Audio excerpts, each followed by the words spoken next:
குழந்தைங்களா இருக்கட்டும், பெரியவங்களா இருக்கட்டும், இன்றைக்கி பார்க்க போகிற இந்த தூதுவளை ரசத்தை வச்சு சாப்பிட்டீங்கன்னா உடனடியாக குணமாகும். உடம்புக்கு ரொம்பவே நல்லது. எங்கள் வீட்டு தோட்டத்தில் நான் அந்த செடி வச்சுருக்கேன். உங்களுக்கு காமிக்கிறேன் பாருங்கள். இந்த மாதிரி தான் இருக்கும் தூதுவளை செடி. நீங்கள் அதோட லீஃபில் அடியில் பார்த்தீங்கன்னா முள்ளாக அதிகமாக இருக்கும். அதே மாதிரி அதோட ஸ்டெம்மில் எல்லாமே முள்ளாகவே இருக்கும்.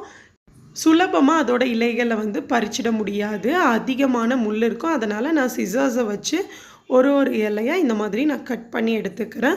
அதில் ஸ்டெம்மில் பார்த்தாலுமே நீங்கள் நிறைய முள் இருக்கும். அது என்னடா முள் வச்சு சமைக்கிறாங்களே, அது எப்படி இருக்குமோ அப்படிங்கிற மாதிரி உங்களுக்கு தாட் இருக்கும். ஆனால் ரொம்பவே நல்லது. நம்ம சாப்பிட்றப்போ இந்த முள்ளெல்லாம் போய் தொண்டையில் மாட்டிக்காதா, அந்த மாதிரி நிறைய கொஷின்ஸ் இருக்கும். நான் செய்கிற மெத்தடில் நீங்கள் செஞ்சு கொடுங்க.